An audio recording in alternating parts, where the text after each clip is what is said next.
Assalamualaikum warahmatullahi wabarakatuh. Balik lagi dengan channel Celoteh Topeng di sini. Nah, Celoteh Topeng kali ini mau ngebahas tentang kisah mistis atau cerita horor yang dialami oleh narasumbernya melalui sebuah komentar-komentar.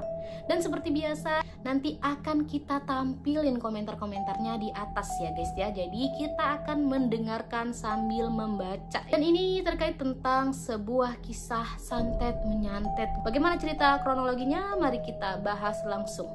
Check it out.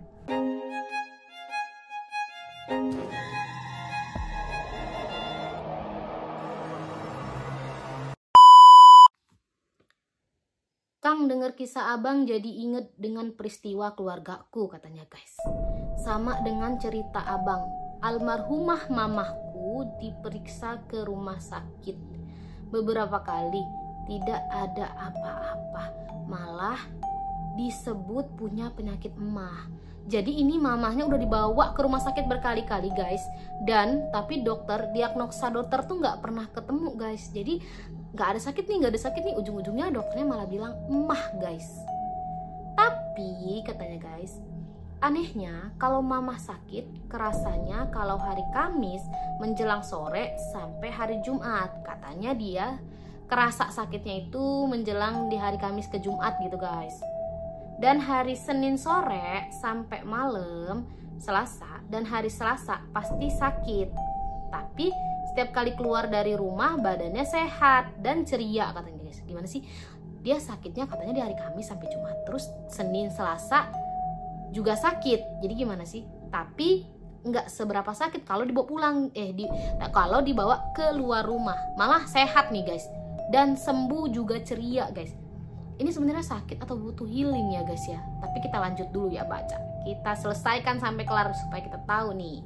Dan anehnya setiap kali masuk lagi ke rumah sakit lagi. Kok aneh ya? Kenapa nggak sekalian aja gitu kan, buat aja tenda di luar rumah gitu kan. Jadi nggak usah masuk rumah, nginep di luar aja nih, karena kan udah ngerasa nih, loh kok masuk rumah sakit lagi sih mah gitu kan guys. Gimana kalau kita tidur di luar aja mah pakai tenda? Kalau di dalam soalnya mama sakit lagi, kan kita nggak tega juga kan guys. Atau sadarnya udah beberapa lama nih. Oke, kita lanjut ya guys.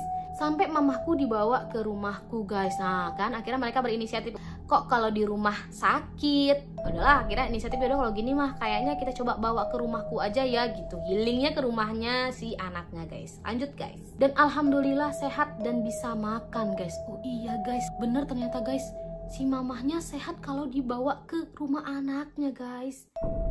Tapi pulang lagi ke rumah sakit lagi. Jadi karena nggak mungkin nih di rumah dia terus, nah cobalah bawa pulang ke rumah kan. Si mamanya juga pasti kan, namanya orang tua nih guys, pengennya di rumahnya sendiri kan.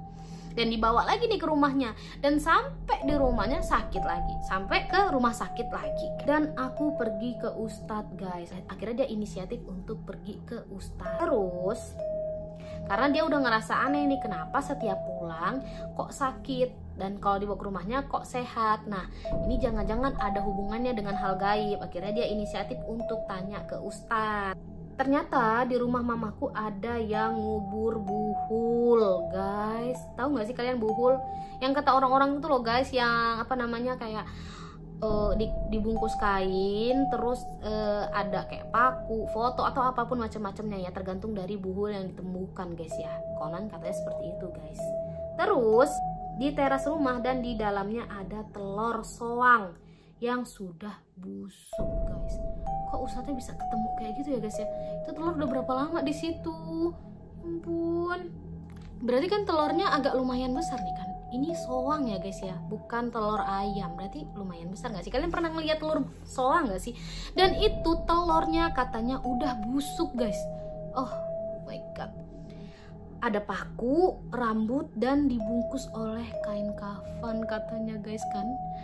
Dibungkus sebuah kayak kain gitu biasanya tuh buhul-buhul guys. Dan di dalamnya ternyata bener dong ada paku dan rambut guys. Lanjut ya guys ya. Terus, dan aku inget katanya guys, dan dia inget dong. Iya dong, gimana nggak inget sih? Ini kan termasuk hal yang bikin trauma nggak sih? Kalau ini sampai terjadi di dalam keluarga kita kan. Sebelum almarhum sakit, pas aku lagi nginep jam 1 malam katanya guys, ada suara seperti batu yang sangat besar jatuh dari atas, katanya guys. Oh, jadi dia inget nih ketika si ibunya ini ya, jadi ternyata almarhum katanya guys, berarti ibunya ini sudah meninggal ya guys ya. Waktu dia menginap di rumah ibunya, ketika sebelum kejadian ibunya sakit, ada suara batu besar jatuh tepat di rumahnya guys. Jadi suaranya tuh pasti dari atas genteng kan, karena dia denger tuh kan guys. Lanjut guys, tapi katanya guys, dilihat nggak ada apa-apa. Dan siangnya ada ular yang nggak tahu mana kepalanya dan ekornya jatuh dari atas atap guys. OMG. Dia di siang harinya pas dia ngecek nggak ada tuh batu, tapi malah yang dilihat dia dapat tuh adalah seekor ular. Tapi ketika dia ngelihat tuh ekor ular lewat, kok si ular ini kayak ngerasanya mana kepalanya mana buntutnya gitu kan guys ya. Otomatis nggak akan dia tangkep nih ya guys. Karena apa? Karena dia nggak lihat nih mana kepala dan mana buntutnya. Padahal atapnya nggak bolong katanya guys. Dan ular itu jatuh di atas kepala mamaku. Jadi ternyata ularnya ini jatuh di kepala mamanya guys. Oh iyalah, ini fiksi, ini ada yang nggak beres ya guys. Sejak itu keluarga mamaku kacau, suka bertengkar katanya guys dengan bapak guys, dan rumah seperti panas dan pengap guys. Sedih banget. Hingga akhirnya mamaku wafat. Innalillahi guys. Al-Fatihah buat almarhumah mamaku. Oke, kita doakan sama-sama ya guys ya. Semoga almarhumah ini tenang di sisi Allah Subhanahu wa taala ya guys. Nah, gimana nih menurut kalian guys? Pernah nggak punya pengalaman yang sama-sama atau mirip-mirip nih? Kejanggalan-kejanggalan yang pernah kalian alami. Ternyata dia diganggu oleh makhluk gaib. Ada lagi nih pengalaman juga yang hampir-hampir mirip ya guys ya, dimana dia juga menerima serangan-serangan yang konon katanya juga santet guys. Mari kita bacain ya guys ya. Pengen cerita kisah saya katanya guys. Anak istri saya dikerjain atau dikirimin hal gaib. Berarti ini dia ini sebagai seorang ayah tiri nih guys ya.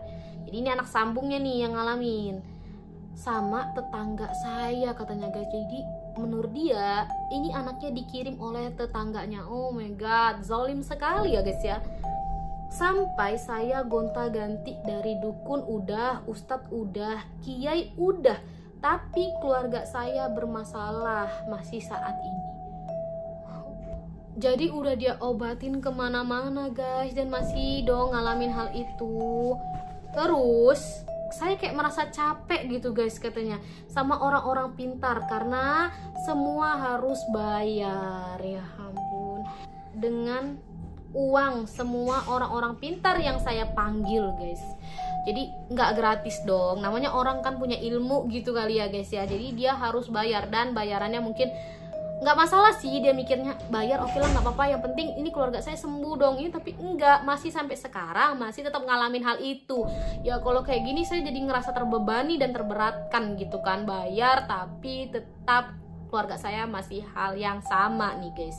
Jangan-jangan saya tertipu, jadi dia kayak ngerasa tertipu kan lama-lama guys. Terus lanjut ya guys.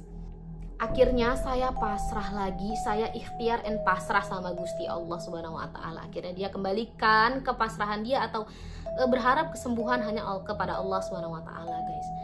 Tetangga saya saat ini suka ngerjain orang selama menurut dia nggak suka. Jadi dia udah mulai tahu nih, guys, tetangganya katanya, guys. Dan suka ngerjain dengan orang-orang yang menurut dia nggak suka, guys. Sama orang langsung dikenain secara gaib katanya guys. Karena korban-korbannya bukan saya aja guys. Jadi makanya mereka nih tahu, karena mereka udah sampai kayak buat organisasi orang-orang korban-korban yang pernah mengalami kejadian-kejadian hal yang sama dengan orang tersebut nih.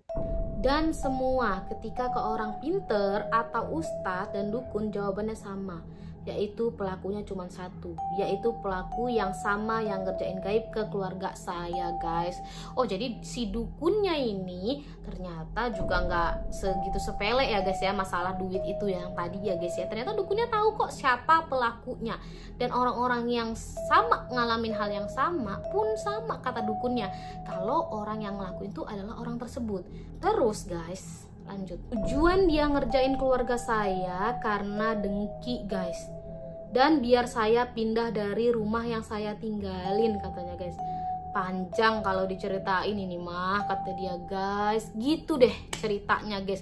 Jadi dia itu dikerjain sama tetangganya sendiri ternyata karena konon katanya guys. Dan cuman karena masalah dengki. Aduh gimana ya guys ya. Kok zaman sekarang itu gimana kalau polisi bekerjanya melalui dukun-dukun kan guys. Kenapa? Karena orang sekarang udah mulai kayak marak dendam dengan cara dukun perdukunan. Nah kalau kalian, menurut kalian percaya nggak dengan hal-hal yang seperti itu, dukun dan perdukunan? Santet menyantet guys. Nah kalau kalian pernah punya pengalaman hal yang sama, coba kalian tulis di komentar dan atau kirim ke Gmail kita, dan mau dibacain silahkan kirim ya guys.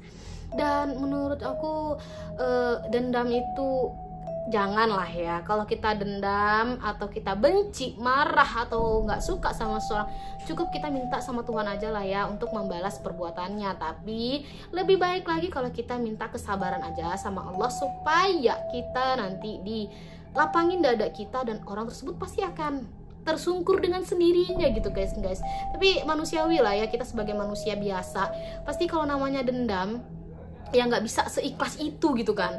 Tapi ya wallahu alam sih ya, daripada konon katanya guys kalau kita itu ngerjain orang itu biasanya kena dengan diri kita sendiri kok katanya.